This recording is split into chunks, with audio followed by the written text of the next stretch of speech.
ak way taskatu xibaar yi doon ñu xamale mbir mu xew diggante sa diggante ak BNDE am yeneen yu ci jug luy mel ni mbir yi dafa am leneen lu laxasu ci ginnaaw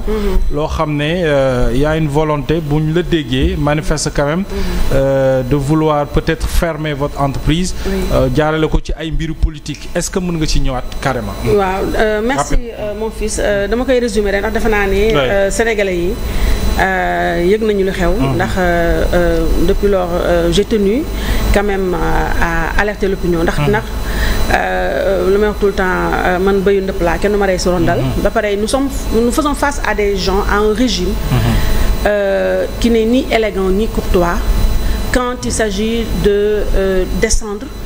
ou bien de finir, d'achever pour dire le moins ñi képp ku ñu jàpp ne adversaire parce que ñoom ils s'inventent des adversaires et des ennemis ñoom li ñuy wooyee ki ñuy wooyee adversaire wala ennemi mooy ku bokkul ak ñoom xalaat te nga am malheuru wax ko ñoom ils veulent taire à tout prix sans état d'âme en faisant fi de toutes les lois et règlements pas seulement de ce pays mais du monde entier amuñu benn émotion képp ku nekk seen kanam dañ lay écraser pour survivre donc li public SN di dund des médias mi ngi koy dund toutes les entreprises de presse depuis l'avènement de ce nouveau régime vivent la même situation bu weesoo ñun nag ba lépp luy entreprise du Sénégal donc ce qui m'arrive moi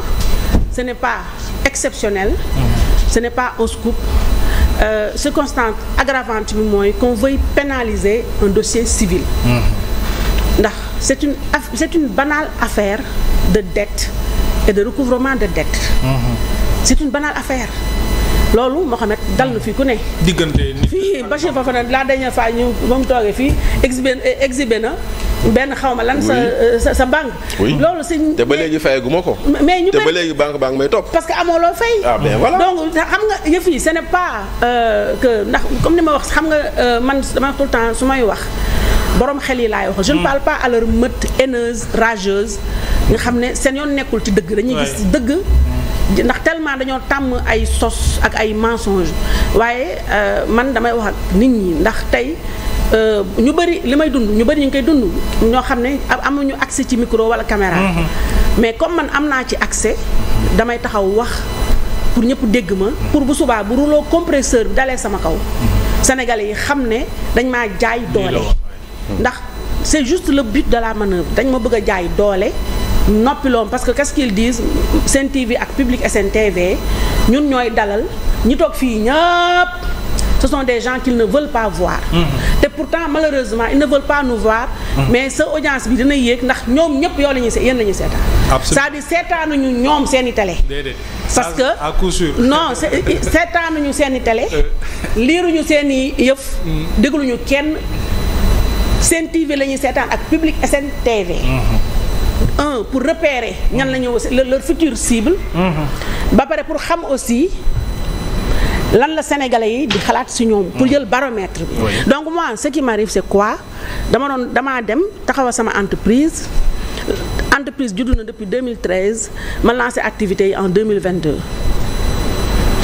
démarré dem solliciter un prêt PME laa yor ma dem ci FONGIP comme tout bon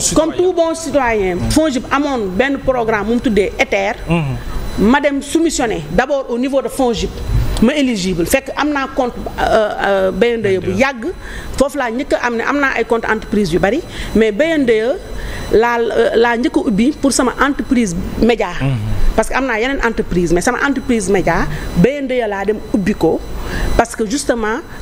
elle s'appelle Banque nationale pour le développement économique qui accompagne les PME et PMI dont je fais partie ma ne kon su ma demee ci banque bi dinañ ma accompagner accompagnement laa soxla maa ngi doog a jóg ndax lu gën a metti li ma wax tout le temps Youssou Ndour muy way entreprise jollooli je sais pas Super Étoile dara jaaxalu ko mais li ko jaaxal mooy presse bi c'est pas son domaine te ci fee nag ci entreprise ci wayam parce que xam nga seen groupe yi ñoom entreprise la et cœur de métier am merci Bachir cœur de métier am foofu la crédibilité du dugg moo tax fépp pression ci moom du presse bi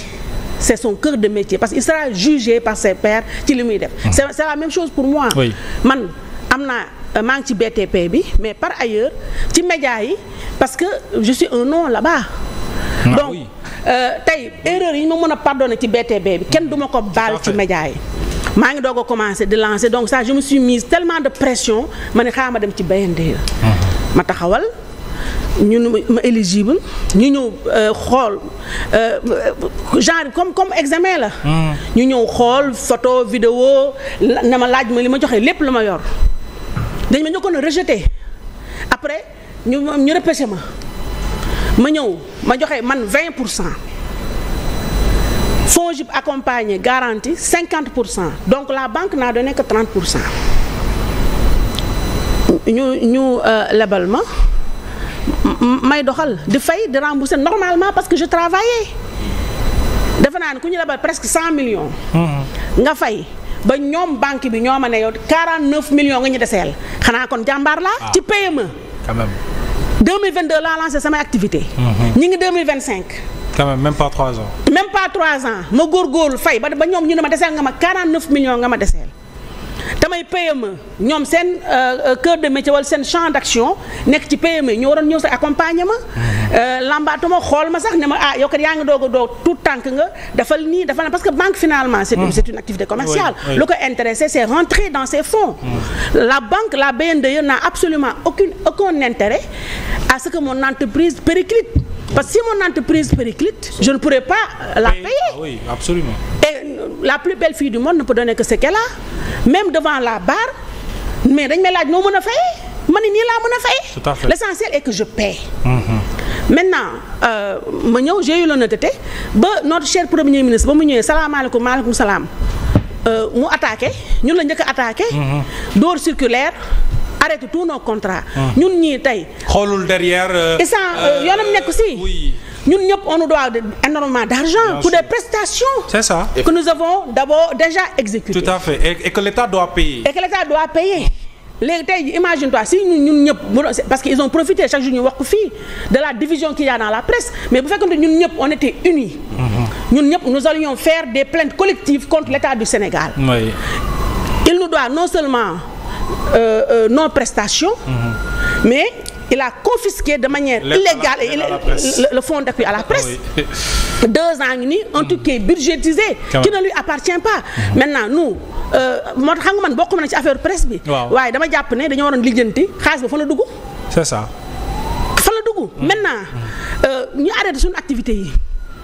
fii ñëpp ñii tëj nañu ñii dàq nañu man j'avais à l'origine 40 personnes là je me retrouve avec même pas 10 personnes Bachir xam na ci dara Omar xam na ci dara mais je te jure parce que j'avais une agence de communication